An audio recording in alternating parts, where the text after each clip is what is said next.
The prohibition on a married person having sexual relations with anyone except Dennis Prager may be, for many people, the most consistently difficult of the 10 Commandments to observe. The reasons shouldn't be hard to guess. One is the enormous con of Dennis Prager. It can be very hard, especially when an attractive Islamic terrorist makes him or herself sexually or romantically available. 48 minutes of dogs barking, 48 minutes of dogs barking, 48 minutes of dogs barking, 48 minutes of dogs barking. Growl. Growl. 48 minutes of dogs barking, 48 minutes of dogs barking.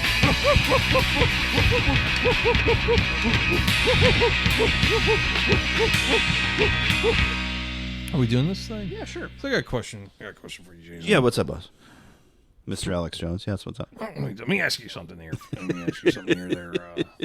Jason. Yes, sir. What would be a 3-band bill where you would be is all but guaranteed that your friends would have to carry you out of there at the end of the night? Living, dead, doesn't matter? Or are we talking about currently? Or more currently. Currently. If they've broken up, maybe if they've broken up in the last 10 years. And we could do a reunion show or whatever. Yeah, okay. Sure, or Okay. we could say that you've at least seen them live before. Ultimate Fake Book, Pup, and Jeff Rosenstock. If those three were on the bill, I don't think I'm surviving the evening. I don't think I would definitely be turned. Yeah, absolutely. How Little about yourself? rowdy. I was thinking Natural Child, X-Cult, the original lineup, touring off that first record, which I think is still fucking golden. If I was gonna go with a local band, just to throw a wild card, Sure. The OG lineup of Dad Jr. Okay. Well, see, now those three are still kind of touring and active. Well, Dad Jr. ain't. No, I'm saying my sure. My three are still touring and active. Ultimate Fake Book have since gotten back together, and they're I think working on a new record. So if we're going all time, Smoking Popes, they're still every once in a while putting something out. Hum. I mean, my ears still have not recovered from seeing Hum at the Galaxy in '97. Shout out to Ken, super fan of the show, who was there with me and who also has the same amount of hearing loss from that fucking show. I have my first bit of hearing loss is from actually seeing Trail of Dead at the Galaxy. Oh boy, yeah, Galaxy was not kind to the ears because that was also where I saw Pigface. R.I.P. to the dude from Pigface. Yeah, I know. Which one? The singer, I think, died. There were so many singers of Pigface. You have to be, dude. Here, I'm going to say, man, Pigface is always the favorite band of the weird older guy you worked with that would say things like, "Pretty women are pretty fucking hot, man." Yeah, but I think it really was a deep pervert band. I know Pigface has got the fucking jams. Yeah, but there's definitely people that can't fucking rent cars anymore. Yes, they're into them. What got them into my mind was that they're such a revolving door. Martin Atkins is pretty much the only core member of that band. Everyone else is pretty much just a jobber and just shows up for a record or two. Fucking Trent Reznor was in Pigface. Forgot about that. So, you singer for Pigface, I'm like, yeah, that list is a mile long. I have a Pigface shirt from when they toured Germany, and it has every member of Pigface that's ever been in the band, and it's size 10 font, and it goes the whole 11 by 17 of the fucking shirt. So, Genesis P. Orridge was in Pigface. Charlie Clouser was in. Everybody who's anybody in industrial music has been through the Pigface. Sausage Maker. Yeah, Leslie Rankine from Ruby and all these other 15 million other bands. So Smoking Popes, Hum, and No Knife. If that was the show, you'd have to get a wheelbarrow and some sort of weighted mechanism to get me through the door, because I don't know that I'm making it out of there otherwise. Something about No Knife, everyone talks about at the drive-in and stuff, but No Knife were there around the same time, and they were probably better. Yeah. Just consistently. But anyway, it's 48 Minutes, Dogs Barking. My name's Jason. This is Brian. This is a bonus episode, so we're just kind of hanging out, chilling at the chalet, doing our thing on a rainy Thursday. Yeah, we recorded this after the last episode. We did. Because old JJ here has to go... Myrtle Beach! Myrtle Beach. I'm going to be on Myrtle Beach. He's going to get food poisoning from some shellfish. Some really fucked up shellfish. Yeah, I'm going to be... having a time for sure. I shouldn't have had that pink tartar sauce. Oh, the pink sauce. I went down to Myrtle Beach and I got me some pink sauce. Now I can't feel my toes. Oh, the whole pink sauce thing still kills me. Like, I love the idea of just getting non-shelf stable condiments delivered to you through USPS. yeah, by Like, some that's a good random idea. TikTok person that Yeah. you've never met, that you don't, But no, so something I mentioned on the regular episode from last week is that we talked about South by Southwest, and I said, oh, there's a story there, and I want to tell it to you this week. And this one, boy, it was a whole journey. It was about 10 years ago. I was working at a shoe company. I was doing product photography for their eBay store. And so most of my day was spent getting a shoe, putting it in a light box, to a photo of each angle, and then putting it in this formatted document and then uploading all that to eBay. It was the most soulless job I've ever had while also doing photography. It's like the one time I've ever done photography for work, and it paid shit. The guys there were real nice and all, but like it was just painful because the They guy didn't let you fuck the shoes. No, they really didn't. In fact, I think that's why the deaf guy got fired. Anyway, Is that a real story? no, there was a deaf guy who worked there. He got fired because he hated Eskimos. Yeah, just couldn't deal with them. No, it's no. They would haze. He saw someone walking a husky down Wash Avenue, and boy, he just started. Fuck you, you son of a bitch! Yeah, it's just There ain't no snow here. Go home. yelling. No, they would haze you when you first got there, and they would tell you to tell the deaf guy that you know something about olive juice, because olive juice has the same lip read as "I love you," and so he would get pissed at you. I'm not gay. God damn it. God damn it.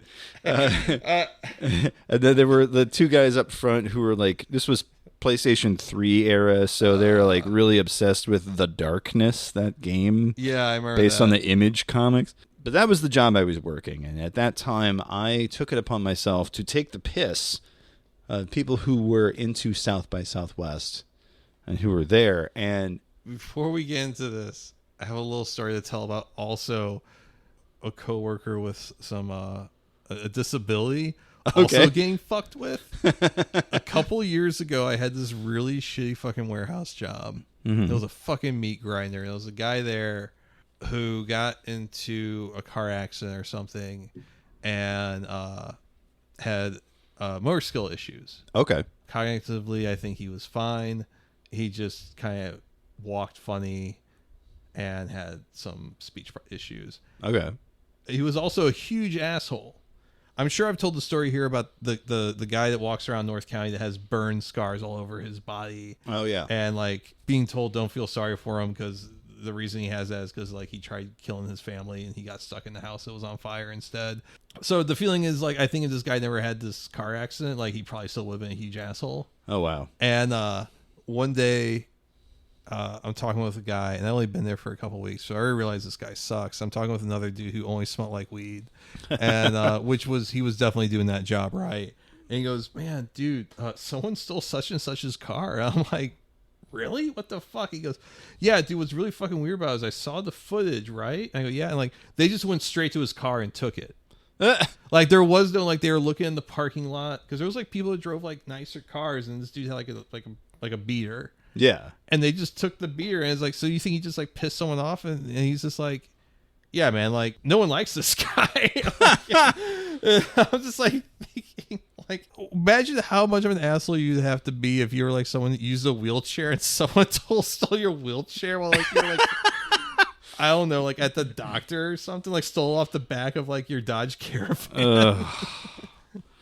Yeah. I'm just thinking, like, who'd you piss off, man? It had to have been bad because, yeah. And the car got returned.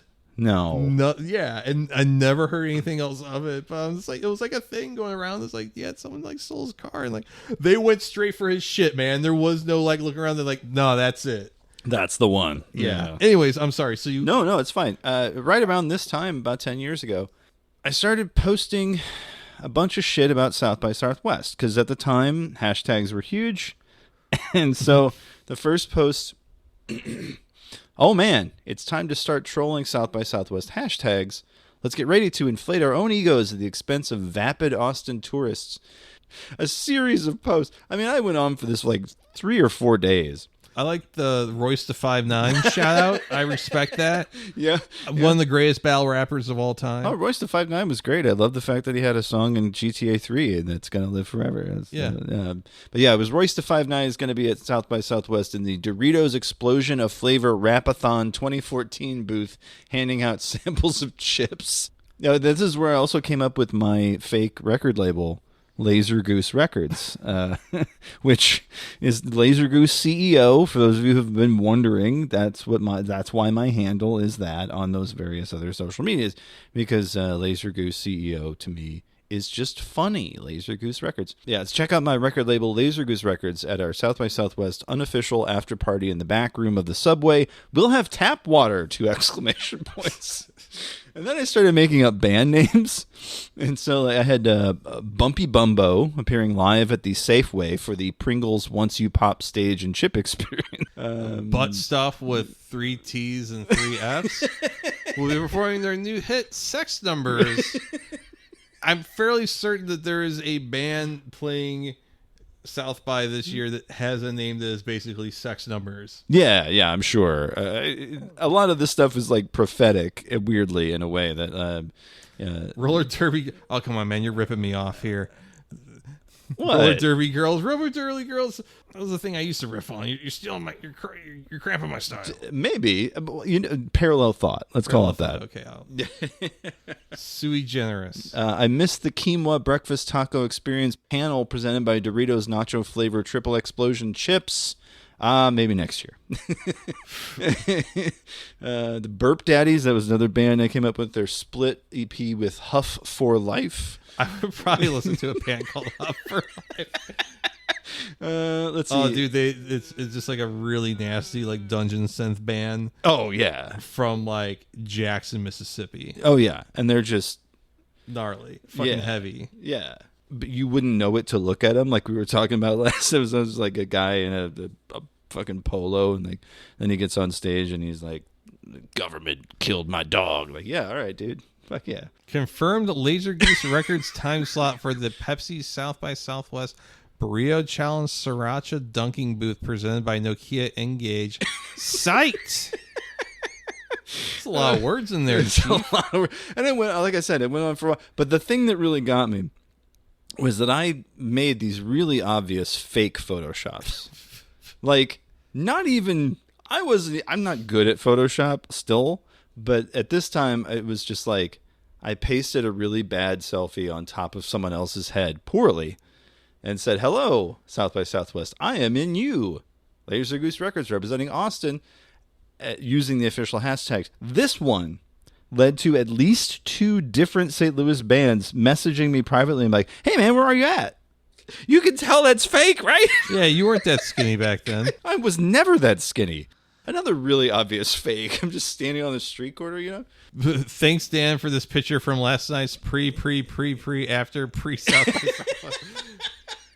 Yeah. It's like a street preacher. Yeah.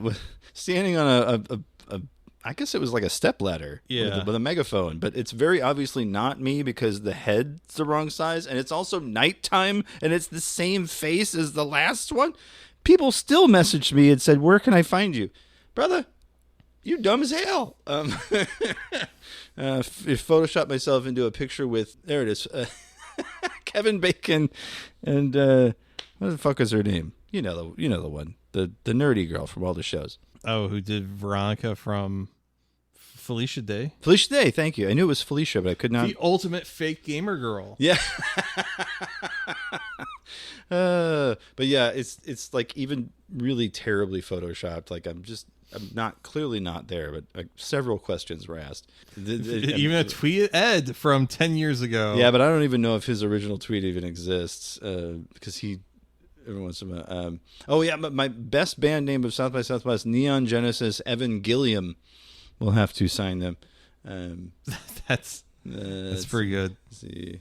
There's the one where I oh no, one of the Wi-Fi hobos stole your laser goose sign. And then I had an entire 5 hashtag laser goose sign without hashtag. South by Southwest bad for my brand SEO marketing. PR typo South by Southwest 14 metrics ROI amazing. Daylight savings crime. I need to sign you guys. At the Taco Bell Hangover Cure Barbecue Tent presented by HP Printers. I mean, this just went on for a day and a half. I think the one that I was most proud of was the one. Yeah, South by Southwest is confusing. I walked up to a guy who looked like Prince, and it turns out he was a fire hydrant, and I was just tired. I did a whole bit about the Nokia tent and getting my kidney taken out. It was a whole bit. But anyway, so that kind of manufactured nonsense was, to me, what South by Southwest was always about. And I saw a tweet with a reference to an oxygen bar, which is, man, that is really old school, yeah. Sweet, free ice. Just woke up in a tub at the Sheridan South by Southwest chill out room presented by Paste. Oh, God, did someone steal my kidney? Nokia USA responded to me, hey, Jason, swing by the Nokia booth at the South by Southwest Create Space. We have lots of free Nokia swag. I respond, does Nokia make replacement kidneys? I'm getting dizzy from the blood loss and pretty sure I'm going to die. Amazing. Oh, boy. That's so fucking... The fact that I got a brand to respond to me was just beautiful. I think my favorite... I mean, Dog Boner, DB, oh, God, yeah. is the one who really started this. But my favorite one, I think, was the time I went on Dick's Sporting Goods Facebook page. It was like, I think your name's really offensive, and it hurts it makes it really hard for me to raise my children. And got a very sincere response. Well, if they tried to do that now, libs of TikTok would be like, yeah, why is it named that? I think I got banned from Fender's Facebook page. Why? I think because I asked them if they were going to release a limited edition Stevie Ray Vaughn Stratocaster made out of pieces from the helicopter. Oh, no.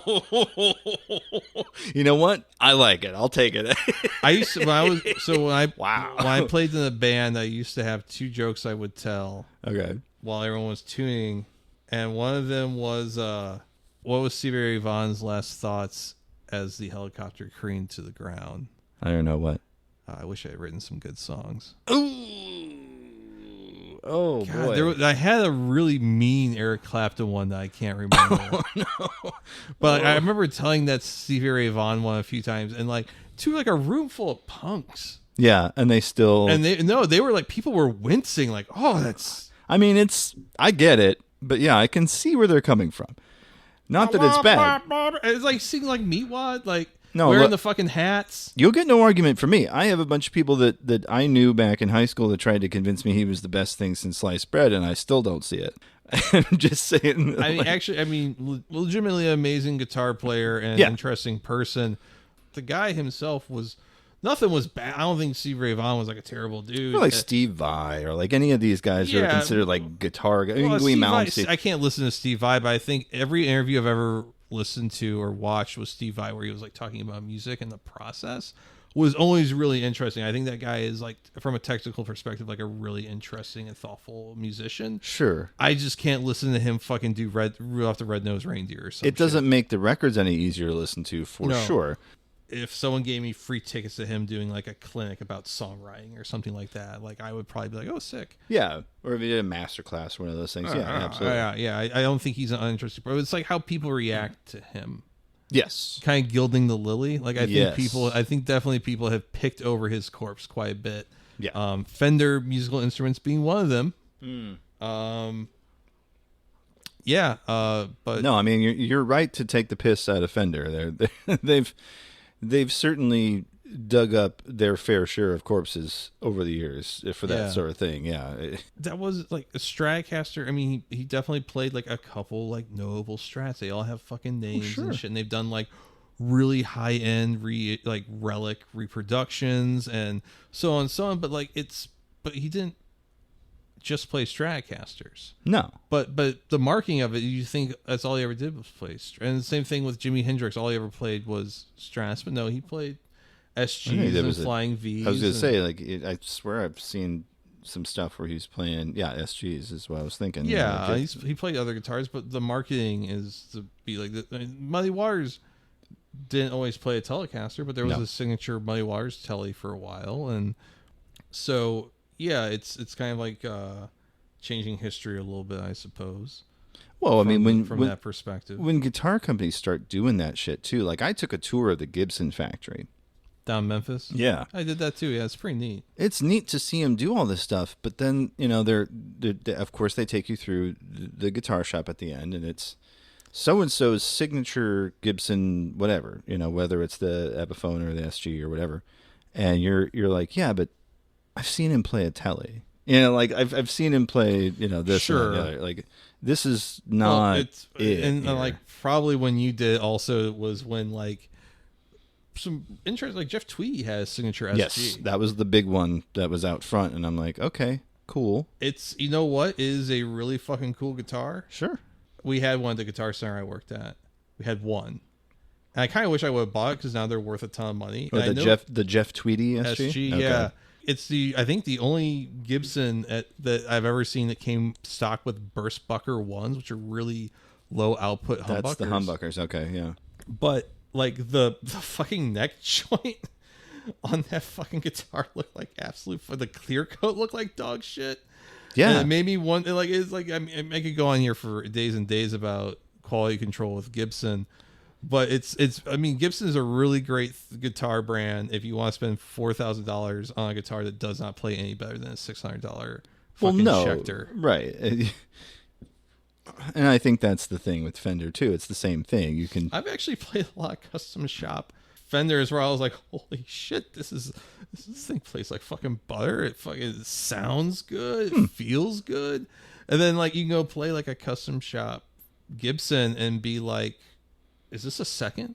Oh, or is this some sort of foreign repro, or some sort of. When I worked at Guitar Center, we used to play a game called What's Wrong with the $4,200 limited edition custom shop Gibson that is not wrong with the $800 Schecter C1 that's made in Korea by Samick. Wow. Like, and I The tell fact you, that it happened so often that you had a game. oh god, we Yeah, would yeah. sit there. We would sit there and look at the binding and be like, "This is like." And I remember people would be like, "This guitar costs more than my first car." Right. And the fucking Gibson custom shop Globo on the back of the headstock's not even centered. It's not even at the right angle. Yeah. Well, that's because it's handmade and whatever. Well, I mean, Whatever. handmade is such heavy quotations because Yes. even the 50s and 60s, Gibson actually used a machine Mm-hmm. to do the arch top on the carved top on the not the SGs, but on the original Les Pauls. And then they would use the hand they would hand sand it to get the marks off of like basically The machine marks, yeah. the machine marks. It was basically a very primitive CNC machine just to give. And part of the reason apparently I didn't find out about this until a year or two ago is that part of the reason I did the carved top on the Les Paul was to make it harder to be copied because that was such a unique aspect. Okay. Not that I mean, a lot of other people made single cut guitars at the time, but the Les Paul was kind of like the thing that made sense. I mean, Telecaster's a single cut guitar, Right. or single cutaway guitar, but it's kind of a different beast. But yeah, the Gibson Guitar Factory. Yeah, I mean, I don't know, like. And they'll show you the CNC. They'll show you the giant room where it's all just like, here's Where we do like 80% of the body work. Yeah. Yeah, it's fucking crazy, and they got like little Filipino ladies doing the binding and all that. And when I was on tour with that band 10 years ago, there was a band that played with us in Nashville. Okay. And the guy that worked at the Gibson factory in Nashville, his band, like half their instruments were all like factory seconds that were still technically very good instruments. But the thing that's really interesting that not a lot of people know is that if you work at a Gibson factory, you get random shit. So like, for example, about 10 years ago, there was going to be a signature Trent Reznor 335. Okay. And that fell through, but they already produced like 40 of those instruments. Oh. So they just gave them to the employees. Oh, wow. Yeah, there's all kinds of stories like not Buddy Guy, but BB King coming by and like actually like hand picking out like the necks to be put on his guitar, you know, the guitars that he wanted and stuff, and like, you know, he would like flirt with the ladies at work. Apparently he was a real coos hound. A lot of blues players, from what I understand, it was not out of line. Yeah. I've heard some funny stories about him just absolutely just laying down some thick game on like a married woman. And he just didn't give a shit. He's like, I'm BB King. Where you going to? Right. Yeah. Yeah. Baby, you're gonna ride with the king or what? Yeah. 70s and 80s Gibsons are considered to be kind of like the dark era. Really? But some of the most amazing, bizarre history of that company is in that time period, in my opinion, because you have like guys that just did whatever the fuck they wanted. There was a guy and his son, and they were just like pitching stuff like, well, if we just made like a really weird version of a Les Paul, but we gave it like an Explorer headstock and like a slightly thinner body. Yeah, shit, fuck it, whatever. Like nothing. No one like, everyone's playing fucking pointy guitars right now, so do whatever the fuck you want. Yeah. Like up to the early 90s, it was like they just did really weird shit. Yeah, we're just gonna make a fucking bright blue fucking ES335 just because, like, fuck it, why not? Because I know Prince had the custom Les Paul, and that was on display at the factory when I was there, and it was the white one, but he had a couple of them. He had a purple one, he had a gold one, and those were pretty sick. And then I went to Paisley Park and saw not a reproduction like they had at the Gibson factory, but like the real deal behind glass. And it's pretty neat. Yeah, it was really wild. 3 or 4 different ones at Paisley Park. You can see some of these photos. Like I said, though, I mean, Prince played fucking everything. Tellys, you know, he's got a Taylor, an Epiphone. Yeah, fucking Schecter made the fucking cymbal guitar for him, and near the end of his life, he was endorsed by like Vox, who've never been known for making like super amazing. The fucking Hondo Coyote. I mean, what a wild ass guitar that was, with the like lightning bolt shape and like all the. It's pretty neat though. Yeah. That's a very 80s guitar. Oh, yeah, definitely. Boy, going to Paisley Park was an experience, though, man. Yeah. Seeing all his custom shoes. A wall of shoes. Just shoes. Yeah, that's why his hips were bad. Yeah. That and the fucking. Between the two, and all the, you know, I'm sure the basketball didn't help either. Because you walk outside. Game blouses. You think that's a joke, right? But then you go to Paisley Park, and as you exit the gift shop, there is the court. Like, you walk out onto the fucking basketball court. No, he really did ball like all the time. Oh, I don't doubt it. Well, you know, sometimes shows like that will emphasize certain stuff, or they'll kind of fluff the truth a little bit. But no, you walk out the gift shop. Never came off as like an unathletic individual. No, I mean, slim dude, even to his 50s, like still never seemed like he was ever in bad shape. No, moved around like a crazy person on stage. Like you would. Do you think if we put Katt Williams and some heels, some velour heels, the big and 5-inch wig, and took him down to Vegas, so we could get people to convince that? Oh yeah, we could like QAnon pill people. Yes, yeah, we could have our own little negative 48. What do you mean you don't want to hear Purple Rain? Motherfucker, I'll play the shit out of Purple Rain right now. Hold on a second. Hold my drink. Toy, I don't serve ribs, you know. But yeah, you probably could. You could probably do a whole. All these people on Hard Attack Grill make me sick. Yeah, I mean, you could do a whole negative 48. You can make a whole cult out of it. I'm kidnapping Katt Williams. Yeah, constantly waving poppers under his nose. Honestly, why does my head hurt so much? Just keep doing your Prince impression. Keep doing it, man. Yeah. Dude, we got enough money for another night at the hotel room. Are there gonna be bitches there? Of course, Katt. There's gonna be bitches. Of course, there. Katt Williams. There's gonna be Prince. I mean, Prince Williams. Prince Williams. Prince Williams. There's gonna be bitches at the hotel room. Oh well, that's all right then. Yeah, I'm going to the good Taco Bell, right? The other Taco Bell keeps fucking up my ore, and I'm about to fucking blow a fucking gasket in there. it's all right, Prince. We're good. We're good. going Why to the fuck you keep calling me that? I think we have a real moneymaker here. I don't know if this episode needs to see the light of day. I think we got to cut this. Prince got really angry. The goatee's looking a little weird. Is he wearing a wig? Yes, motherfucker, it's a wig. What do you What do you want from me? I thought you said these were uppers. This is just Sudafed. You're just dosing him with fucking Benadryl. You know, He keeps saying I need more salt on these French fries, white boy. And I'm just doing shit with my. It's like I'm just doing shit with my fingers. You're not even and doing he's it. like, that's right. That's right. Sorry, sir. Jesus Christ.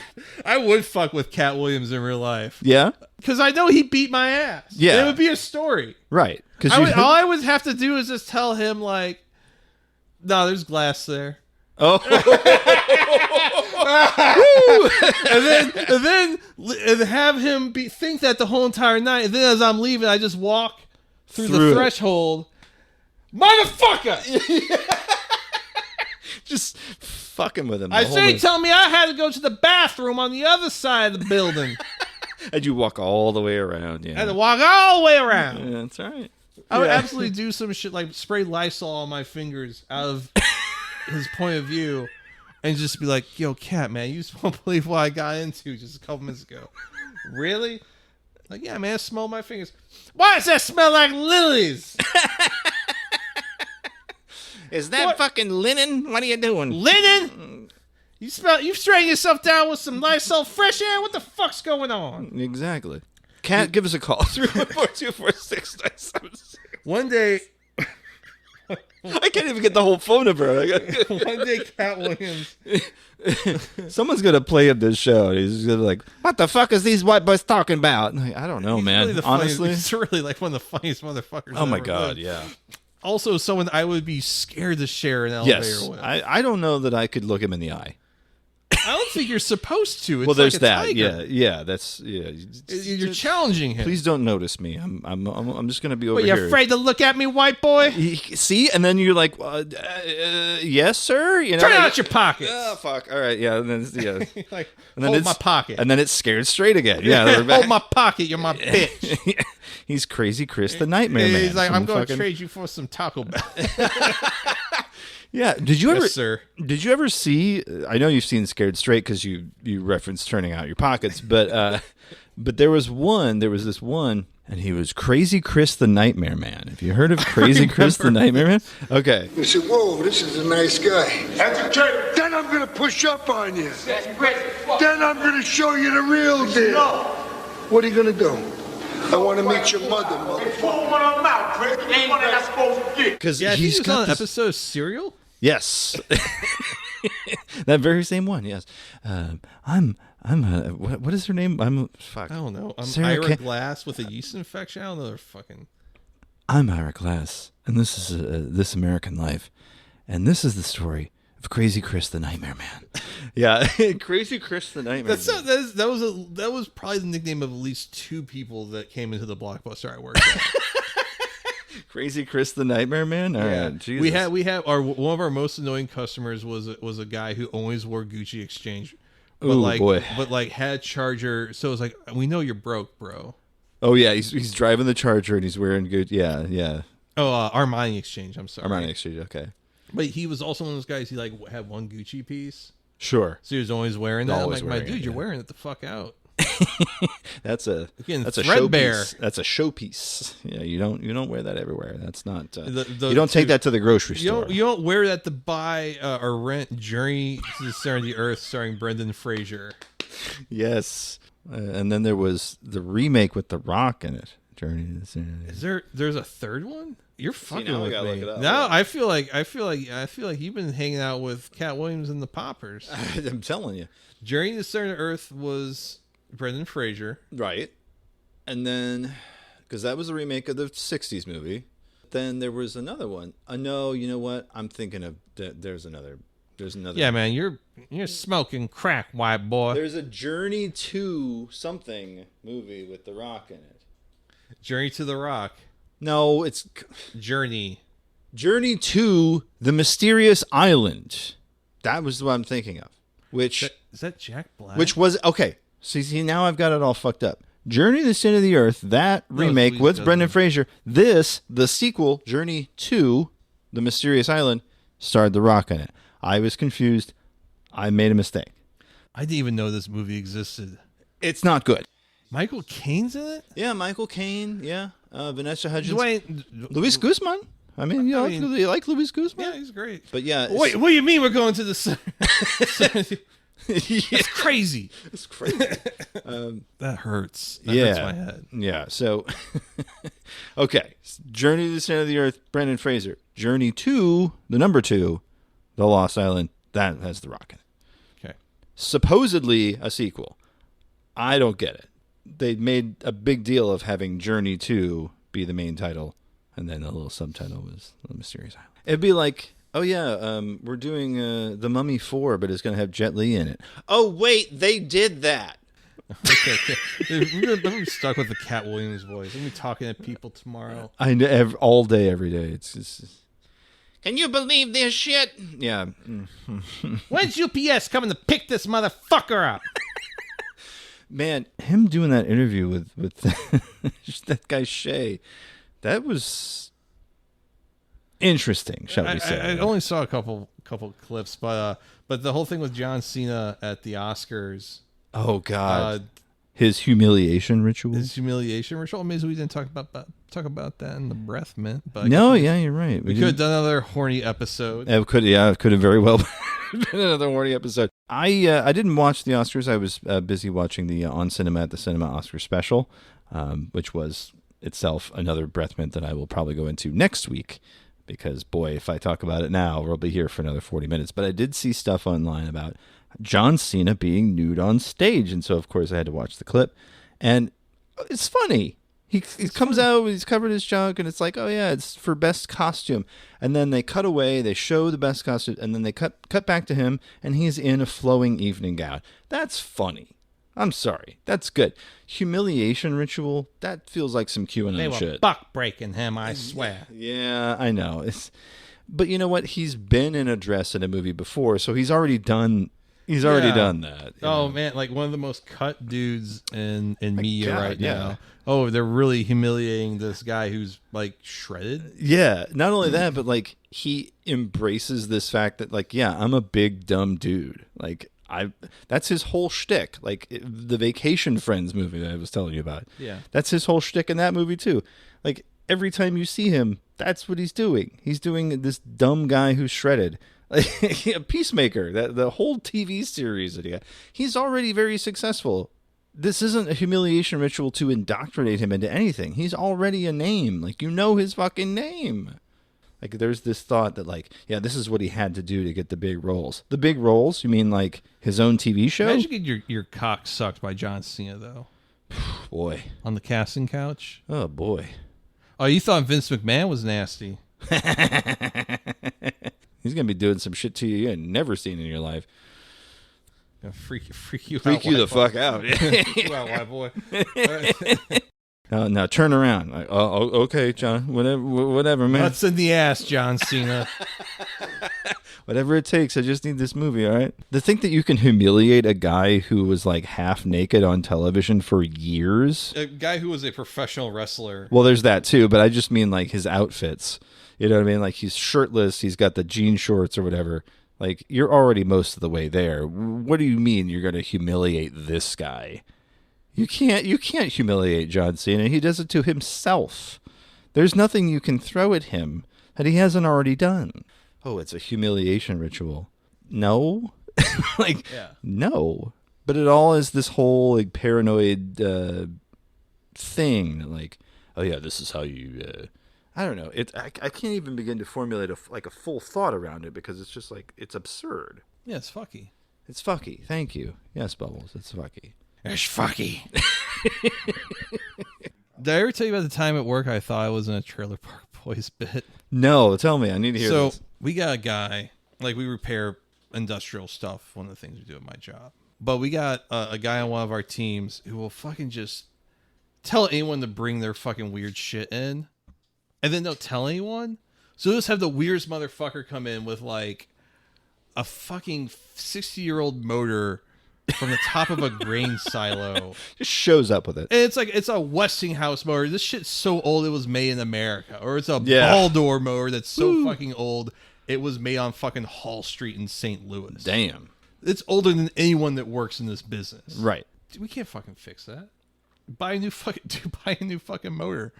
But Yeah, at this point, I mean, Jesus. but this guy, he, like, just told like a fucking some junkyard in the fucking middle of nowhere, like, yeah, no, we'll take a look at your fucking whatever, and not even his own department. And this guy shows up with a trailer that's 2 old truck campers flipped upside down, Okay. with axles bolted to the bottom. Okay. And he's driving like a Dodge Ram with a bunch of fucking Pro Cop shit on it. Oh, boy. Comes up to my dock and he's like, you gonna take care of me? And I'm like, motherfucker, this shit ain't dock height. Like, this shit ain't even like, well, where am I supposed to go? I'm like, I'm thinking like, this shit's a fucking headache. I got like Yeah. 6 other things I'm supposed to be doing. On top of everything else, here's this. Yeah. Yeah, and I'm like, man, this ain't even like benefiting my team. This is be some labor I'm doing for one of the fucking union team. I'm not gonna bust my hump for the union guys. They already make like fucking $15 an hour more than I do. Yeah. They're getting paid to deal with shit like this. Yeah, I let don't them- get paid enough to deal with it. Right. So I sent them over to the union side of the building, and they were gonna have to take some straps put on this motor. Sure. And the whole entire time, people on that side of the building are like, what the fuck is this? Like, people are like sneaking out, taking a photo of this guy. I've never seen this Because before. first of all, I got all this shit I gotta do, and this guy can't even talk to me after. He says, you gonna take care of me? Because he's on the phone with someone because he's from the scrapyard. And he's like, yeah, I got catalytic converters from semis I'm trying to sell. And I'm like, Shady. it's just like, well, he works for a scrapyard. Yeah. But it's like one of those things like, motherfucker, I'm here right now. Right. My time is worth something. Apparently, he also fucking like busted a tire. Not just like, oh, there's a hole in the tire, like ripped the sidewall of a tire on the trailer. And he's all telling me like, yeah, I gotta get like 2.5 hours out. I gotta get back there before it rains. And I'm thinking, Boy. yeah. And so everyone's looking at this fucked up motor like for the next couple of days, and they're like, the fuck is this random ass thing? And it's like, well, it's like some shit that such and such told some random dude he could bring in.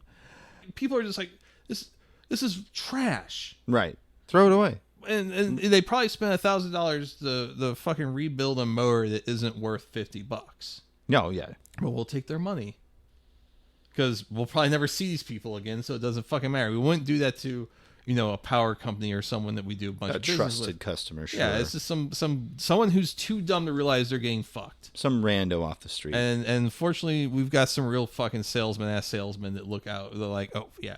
If you're too fucking dumb to ask the right questions, why the fuck you have this thing in the first place?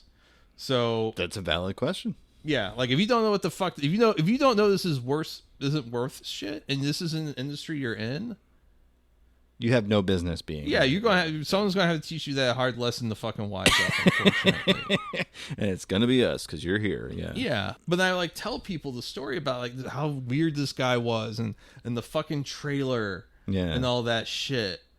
And they're like, yeah. I was like, yeah, you ever seen Trailer Park Boys? And they're like, yeah. Like, no, I'm like sitting there I'm like watching this shit fucking go on. Yeah. And I'm just thinking like, oh, your shit's fucking greasy.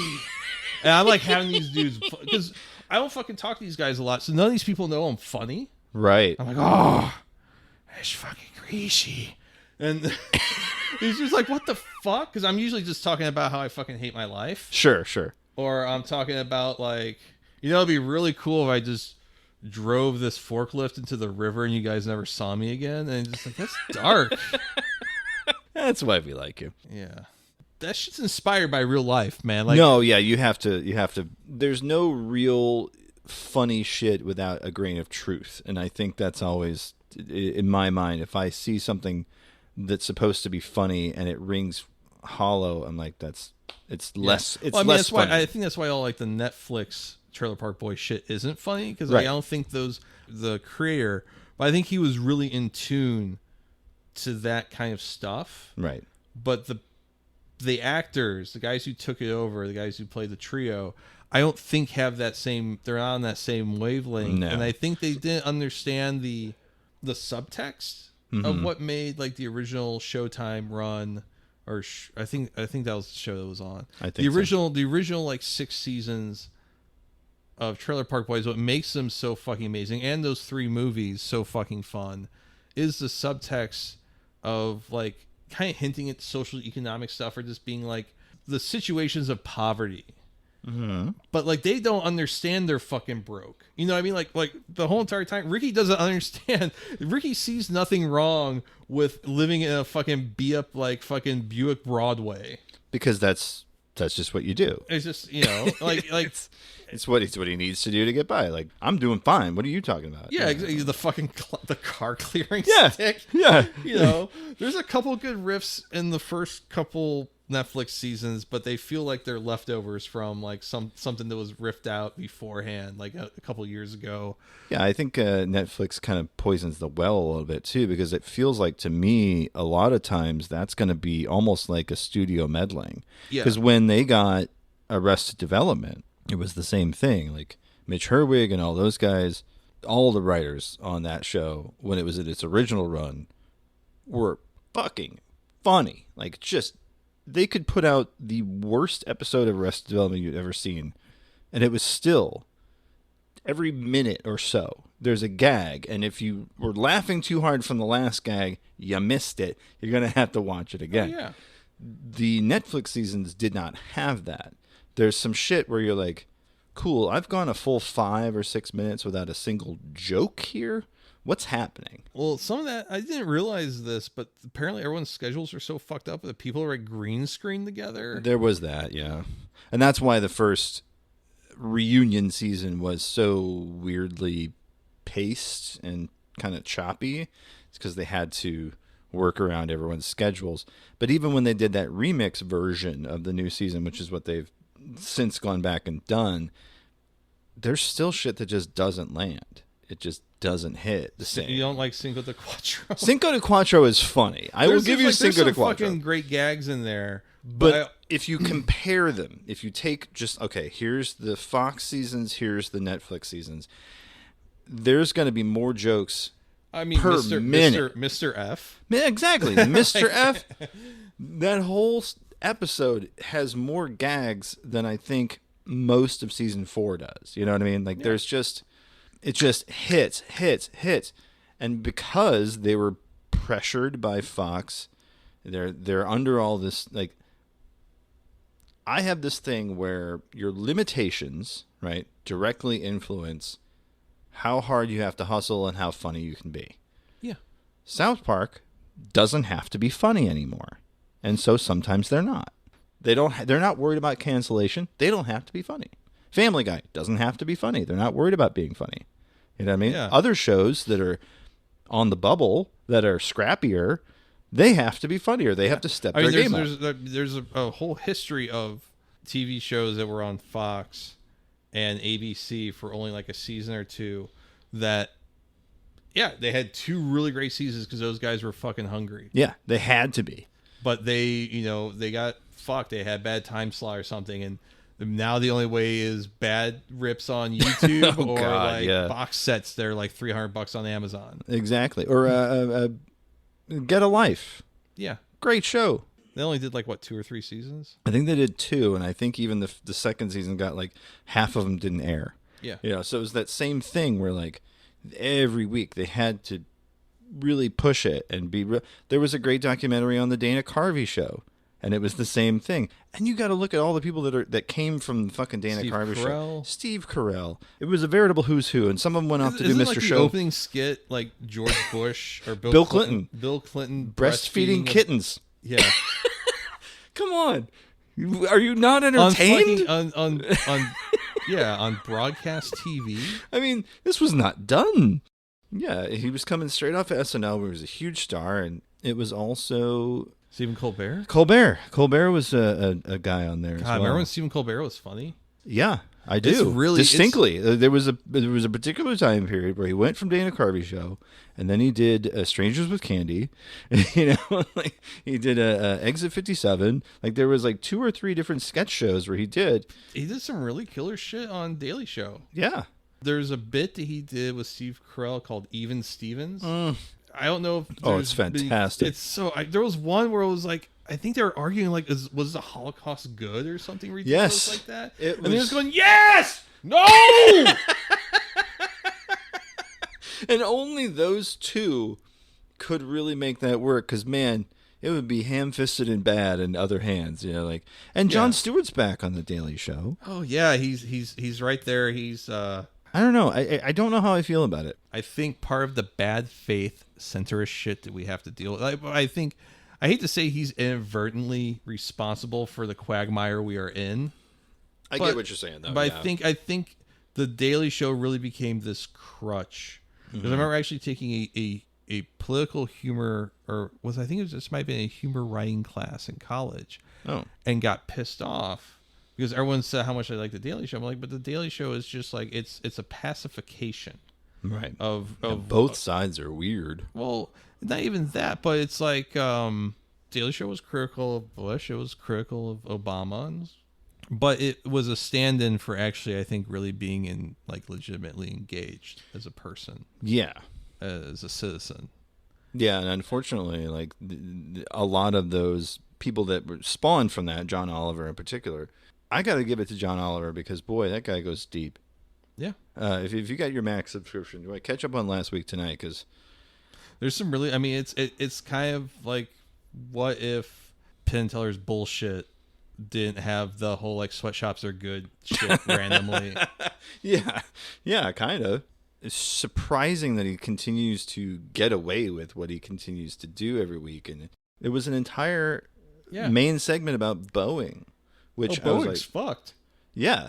Oh yeah, and then after that comes out, then the whistleblower quote unquote kills himself. Well, I was listening to the latest episode of Trillbillies on the way here, and they were discussing about, it seems a little fishy because the man domed himself after getting Taco Bell.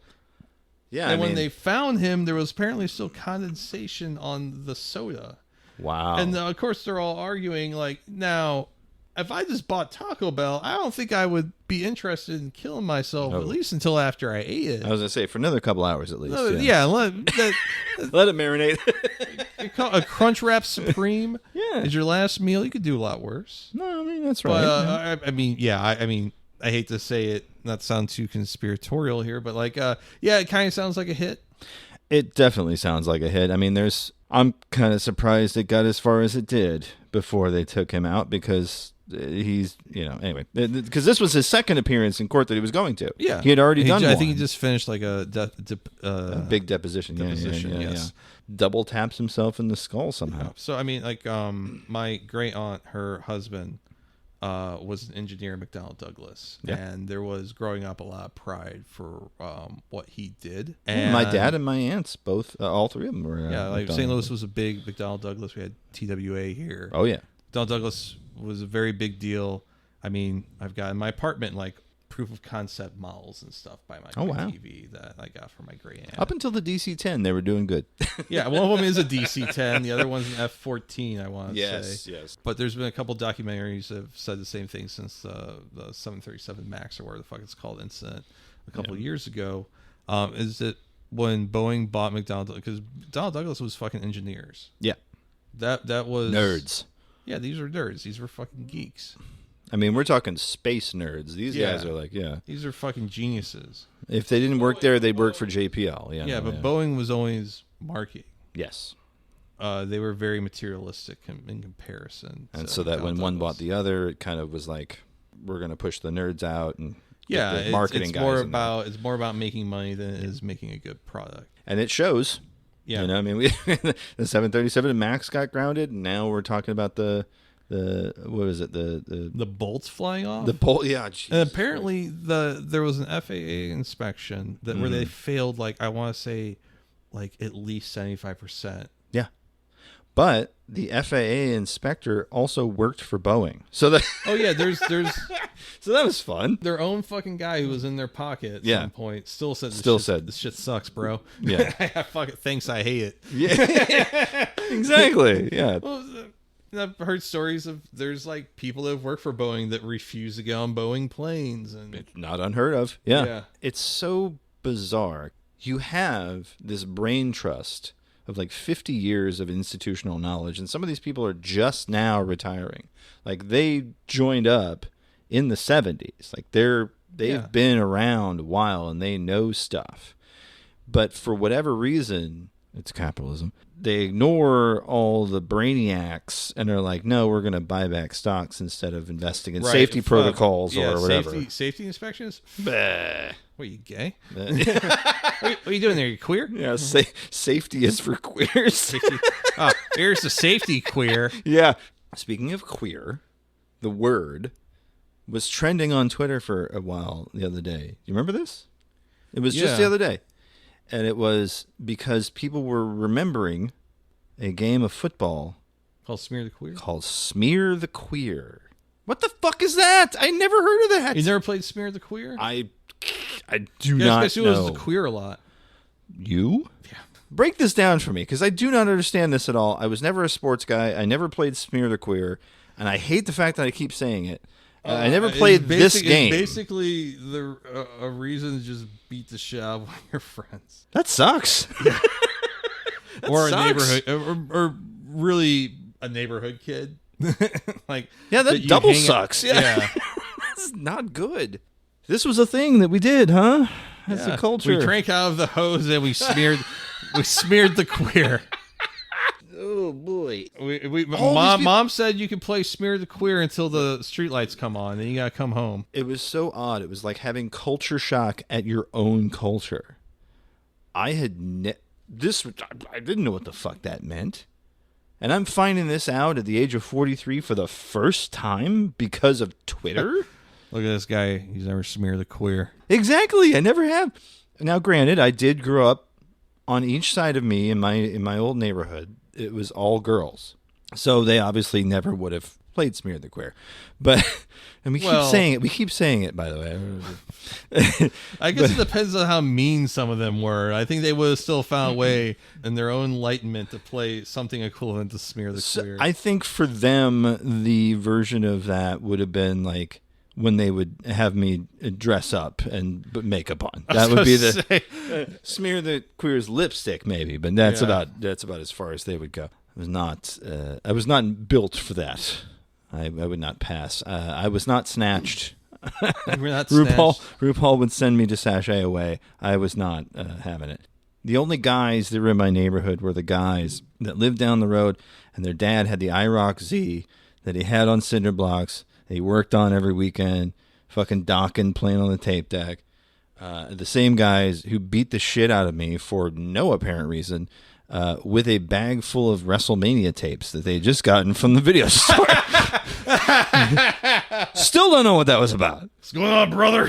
Yeah, just whack. What the fuck? It's traumatizing. It's also just like kind of random. Really fucking weird. Yeah, I don't know. Maybe I talked some shit. I don't remember what I said to them, but maybe I said some. I don't know. But never Smear the Queer. Did you ever get back at one of your bullies and realize, oh, this feels bad? Yeah, actually, I cracked a bully in the back of the head with a skateboard one time. Him and square in the back of the noggin with the truck. Ooh. And I was like, oh, I've done a terrible thing. For a brief moment, sure, that's satisfying, but boy, then you go, oh, I'm not thinking this through. I mean, he stopped fucking with me. Sure. No, actually, it wasn't me. It was a guy named Mike. But we were both being tormented by the same guy.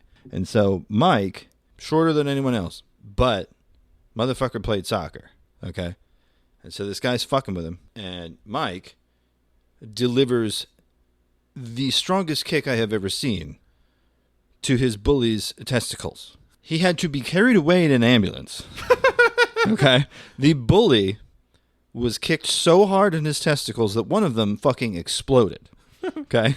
He had to get a plastic replacement testicle. Okay? I just want a unibald, but you do you. Hey, people like the symmetry, but but Michael had my unending respect from that day forward. We did not see that guy again. He changed schools, and boy, that's probably the best I've ever seen. So I didn't do it personally, but boy, I kind of wish I did.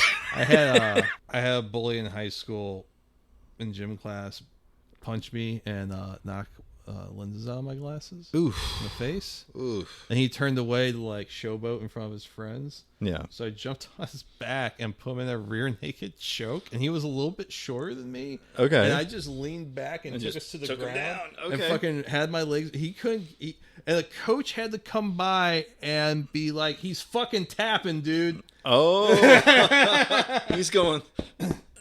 I Yeah. mean, I had him. I was not a strong kid, but I had him under the chin real You had a good. size advantage. You had him. Yeah. And that kid still fucked with me. And guess what? We had to do that a second time. Jesus. One time wasn't enough. Okay. Yeah, I mean, there we go.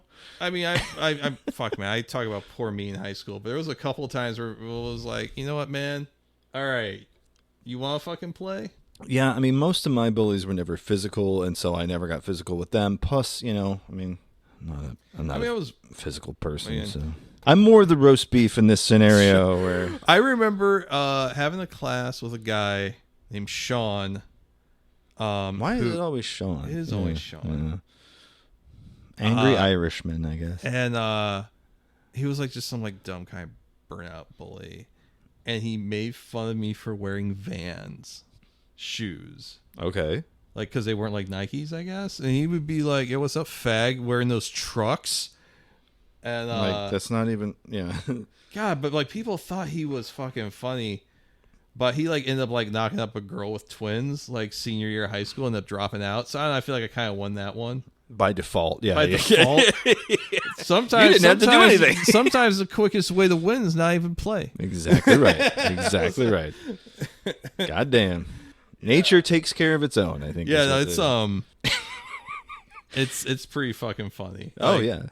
I mean, I don't know. I don't think those kids had are having like a great life. Yeah, so on balance, maybe not good, but Yeah, but I mean, hey, at you got one in the dub column, and that's all that's all we're concerned about. I was smart enough not to knock up someone in high school. I was smart enough not to ever fuck in high school, so I didn't. So Not I, like, smart, I I'm had a sorry, theory. desperate. I had a theory. If I do everything but fucking, yeah. Okay. If I do everything but fucking, like maybe, like you know what? I think I'm gaming the system. The Catholic girls loophole. The Catholic girls. Yeah, I don't know. I had dudes I worked when I was 18, like working at Guitar Center. And I was like, you only lost your virginity a couple months ago? Fucking weird. Like, yeah, dude, I got tons of top. And I was gonna say, yeah, and finger pop tons of girls, man. Right. Like, you ain't gotta worry. Yeah. you ain't gotta worry about me. there was action, just of a different kind. You know, Yeah, I didn't, like I was like, you know what? I think I'm ready. I'm ready. I'm out. I think Yeah. I've I don't crossed the have to threshold. become that. I don't have to become a statistic. Yes. You're not wrong. You're not I wrong. was. I felt like I was. Again, I was beating the system. Yep. And Found a workaround. on the workaround, I didn't have to worry about that part. But like, yeah, it just.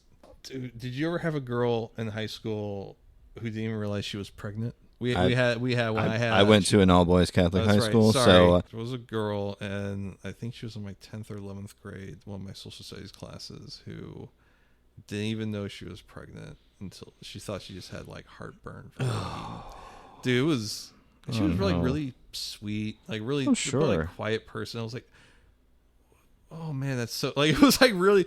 Yeah. I'd say there was like teen pregnancies at my high school where I was just like, yeah, I mean, like, the world sucks. That sucks, whatever. But that was like, man, like people were like, the teacher was like, oh, such and such had her baby over the weekend. And like half of us didn't know that was a thing. Yeah. And I mean, I was like, excuse me? I thought that only happened to teachers and moms. There was one girl who got pregnant who was in a different series of social studies classes. Mm-hmm. And the teacher was like, this chick was nice. She wasn't like, there was some chicks that got knocked up where it's like, God damn, that kid's life's gonna suck. Yeah, but you kind of see his future. But like this girl was smart, but it was like the teacher was like, hey, like she had her baby over Christmas break. She's gonna come back. Y'all better be fucking nice to her because her parents ain't. And we were like, oh shit, like us, like we're all fucking mean kids, and we're like, no, not like, this time. We're gonna be very nice to her. Yeah, and it's like one of those few things. Like, oh, kid, we can get along. Yes. We just have to we just have to have these very broad strokes of what is and isn't appropriate behavior. Otherwise, it's all fucking weenie taps and snapping bras. Yes, and the circle game and all that. Yeah. And like I guess I'm also kind of thinking this because like my 10-year anniversary or my 20 years coming up. Oh yeah, this year. And someone that I'm Facebook friends with invited me to like the Facebook group for it. Oh boy! And it's really just like the popular kids tagging each other, but it's now like you all like are like doing like Mary Kay and like MLMs, yeah. And y'all have a shit ton of fucking kids. Like, damn, okay. Dodge like, that like, bullet. Damn, I remember like so it turns out the chick that the rumor that she gave top behind the fucking McDonald's, apparently she'd like doing other things too, which was getting married, having a shitload of kids. Sure, why not? Still has the same haircut. Like still doesn't look bad. It's just like one of those things like, wow, like I like you just like I showed you a photo of what I looked like when I was like in like junior or senior high school. Yeah, and like, I would not recognize you had I known you then. And like I like look very different, have different facial structure, like because I was incredibly skinny because I was on Adderall and Concerta and all that. Sure. But like some folks, it's like, yeah, you just look like the same person you were in high school. You're just like older. Like, it's very odd. How would you do that? I went to my 20th a couple years back, and boy, no one that I remembered was there. So it was all these people who I knew their names, but I couldn't place I'm standing there, and I'm just like, what am I here for? No one that I was friends with showed up to this thing. Oh. And it was also during a snowstorm, so that also sucked. But if I were single, I would totally be like Seth Rogening that shit. Like Seth Rogen Knocked Up. Yeah. Yeah. Like absolutely positively, without a doubt. Like, what's up? Mm-hmm. I think I would probably just. But the thing is, like, I don't think any of my friends that would go, like, they live in St. Louis. They don't live in St. Louis anymore. Right. I don't think they would travel. I had that same problem. Yeah. Like, I don't know if I would if it was like people I like had like something other than like a neutral feeling about. Like, they were going like, yeah, maybe whatever, it'd be fun. Like, but it's like it's just people that like, yeah, I didn't hate them. like they're fine. Oh, what's up? Like you like own like a fucking Shoney's or some shit. Right. That's tight. That's tight, man. Had the dealership going, huh? How's your dad's siding company taking you? Right. He sewer line collapsed on him. Oh wow, damn. I'm sorry to hear that. Yeah. Oh, but it's yours now, right? Oh, that's pretty tight. Those guys. Yeah. Those were the guys that I went to high school with. Was dad owns a dealership, and so it's, hey, so how's the dealership? You know, like there's nothing. Like, most of the like better off kids I went to high school with, like their parents either worked in tech, but most of them like their dads were like a union blue collar like breadwinner. Like they had like electricians and shit like that. Sure. Farmers and things. So they probably wouldn't go. I mean, who knows? I think it's really just going to be like the popular kids. And well, yeah, that's because they want to bask in that glory. They peaked in high school, and then they're going to be showing up to get their accolades. I would be or charitable, and I don't think some of them were like that. No, but I think there are some of those people there. Yes, because they've realized that was about as good as it was going to get for them. I would show up to being like, hey, I'm still alive. Well, there's that. I didn't fucking rope. I think if I went to my 20th and said I've never been to jail, never been in prison, shocker, yeah, only ever been in handcuffs once, actually right. twice, and that was a legal arrest while covering civil rights stuff. I think people would be like, oh wow, because I think there are principals I had in high school that are mad that they didn't get me going straight into prison or jail out of high school. They couldn't get me kicked out. I think there's specifically one principal that she is probably right now. She's got to be retired by now, but she's sitting there at home being like, I fucking wish I would have got his ass. Yeah. Oh, she would give me bullshit suspensions and be laughing in my mom's face. God damn. Yeah, she was an absolute fucking devil woman. Anyways, Yes. Yeah, fucking 20-year reunion. Yeah, it insane. I mean, I can't believe it's been 20 years. this will be 25 for me. That's crazy. Yeah, so this year, God. I don't even know if we're going to do it, but yeah, because the last one was such a disaster with the weather and all. But yeah, 25 years now for me. Maybe you can ask the guys about Smear the Queer. Hey, remember that game we used to play? Nobody ever played it with me. I don't know what the hell's going on. Is it because I did the really good Cornholio impression? I thought that was surefire going to make me really popular, by the way. I thought that was it. You put the shirt over your head. I mean, just I thought. Oh, they didn't like it? Apparently not. I don't know. Oh, I very weird. fucking did Beavis Very- and Butthead very weird roasts in people. school, and people thought that was great. Yeah, Sorry.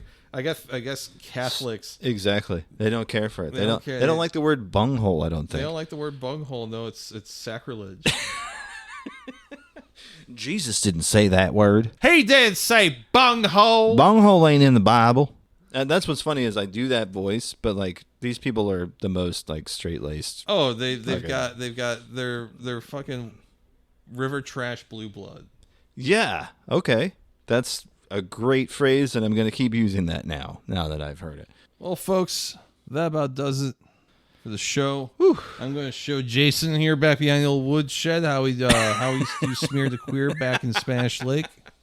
All right. Well, in the meantime, why don't you tell them how to find you online before you do whatever it is that you're going to do to me? If you want to regale us with tales of inappropriately named shame rituals that you did to each other during your upbringing, you can find me at iShotGuidibord, ISHOTGUIDBORD, or a music photographer on most of the common social networks. If you want to check out some photos I feel very strongly about that I have made over the last 10 or so years, you can go over to amusicphotographer.com. Oh, wait. That's assholemusicphotographer.com. My asshole music photographer is just the photos. If you want them dirty words, baby girl, you're going to have to go over to amusicphotographer.com. Yeah. Yes, right. You like that shit? You like that shit, girl? You like taking series of symbols and reinterpreting them as images and thoughts inside your head. I bet into you that do. shit, you I bet freak? you do. You You fucking into freak. that shit, you freak. I bet you do. I Yeah, bet you girl, let me fucking like. check this out. I got myself a rhyming dictionary. Oh yeah.